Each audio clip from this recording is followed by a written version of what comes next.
ஒரு சின்ன species disappear ஆகுது இல்லை எக்ஸ்டிங்க்ட் ஆகுது ஒரு என்டையர் ஈகோ சிஸ்டத்தையும் அஃபெக்ட் பண்ணுமான்னு கேட்டால் கண்டிப்பாக அஃபெக்ட் பண்ணும். இப்போ நம்ம என்ன நினச்சிட்டு இருப்போம்னா சைஸில் பெருசாக இருக்க பாப்புலேஷன் நம்பர்ஸில் அதிகமாக இருக்க ஸ்பீசிஸ் அதான் ரொம்ப முக்கியமான ஸ்பீசிஸ்ன்னு திங்க் பண்ணிட்டு இருப்போம். ஆனால் அது அப்படி கிடையாது.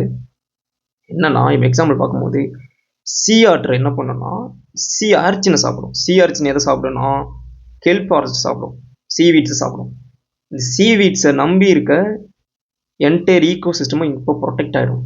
அதாவது இங்கே சி ஆர்டர் இருக்கும்போது எதை மெயின்டைன் பண்ணுவோம், சி ஆர்ச்சின் நம்பர்ஸை மெயின்டைன் பண்ணிட்டு இருக்கோம். சி ஆர்ச்சின் குறிப்பிட்ட அளவு தான் அந்த ஃபாரஸ்ட் கெல்ப் ஃபாரஸ்ட் வந்து சாப்பிட்டுட்டு இருக்கோம். அப்படின்ற போது எந்த பாதிப்பும் கிடையாது. ஆனால் அந்த சி ஆர்டர் காலி ஆகும்போது, சி ஆர்டர் டிஸப்பியர் ஆகும்போது, எக்ஸ்டிங்க்ட் ஆகும்போது சி ஆர்ச்சினோட நம்பர்ஸ் இன்க்ரீஸ் ஆகும்.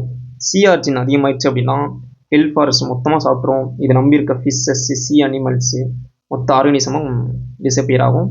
மொத்த ஈகோ சிஸ்டம் கொலாப்ஸ் ஆக சான்சஸ் இருக்குது. அப்போது இங்கே கீஸ்டோன் ஸ்பீசிஸ்ன்றது நம்பர்ஸில் கம்மியாகும், அதோட ஈக்கலாஜிக்கல் இம்பேக்ட் வந்து பயங்கரமாகவும் இருக்கும், அதிகமாகவும் இருக்கும். அதான் என்னது கீஸ்டோன் ஸ்பீசிஸ்ன்றது. டாமினன்ட் ஸ்பீசிஸ்ன்றது அதோட நம்பர்ஸை வச்சு தான் அதோட வேல்யூ இருக்கும். நான் சைஸ்லேயும் சரி நம்பர்ஸ்லேயும் அதிகமாக இருக்க தான் அதோட இம்பாக்டாக இருக்கும். அதாவது இம்பாக்ட் கொடுக்கும் நம்பர்ஸில். அதோட பயோமாஸ் ரொம்ப அதிகமாக இருக்கும், அதுதான் டாமினன்ட் ஸ்பீசிஸ். நம்பர்ஸில் கம்மியாக இருந்து அதோட இம்பாக்ட் வந்து அந்தளவுக்கு இருக்காது. நம்பர்ஸில் அதிகமாக இருக்குன்றதுக்காக தான் அதோட இம்பேக்ட் வந்து அதிகமாக இருக்கும். எப்படின்னா இப்போ ஒரு ஃபாரஸ்ட்டில் நிறைய ட்ரீஸ் இருக்குது, அந்த ஸ்பீசிஸ் தான் இம்பேக்ட் பண்ணும். அது நம்பர்ஸ் வச்சு, அது வந்து டாமினன்ட் ஸ்பீசிஸ். அப்போது கீஸ்டோன் ஸ்பீசிஸ்ன்றது நம்பர்ஸில் கம்மியாக இருக்கும், அதோட ஈக்கலாஜிக்கல் இம்பேக்ட் அதிகமாக இருக்கும். டாமினன்ட் ஸ்பீசிஸ்ன்றது அதோட நம்பர்ஸ் அதிகமாக இருக்கும், அதுக்கப்புறம் தான் என்ன நடக்கும், அதோட இம்பேக்ட் வந்து அதிகமாக இருக்கும். இது டாமினன்ட் ஸ்பீசிஸ்ன்றது நம்பர்ஸில் தான் இம்பேக்ட் பண்ணும்.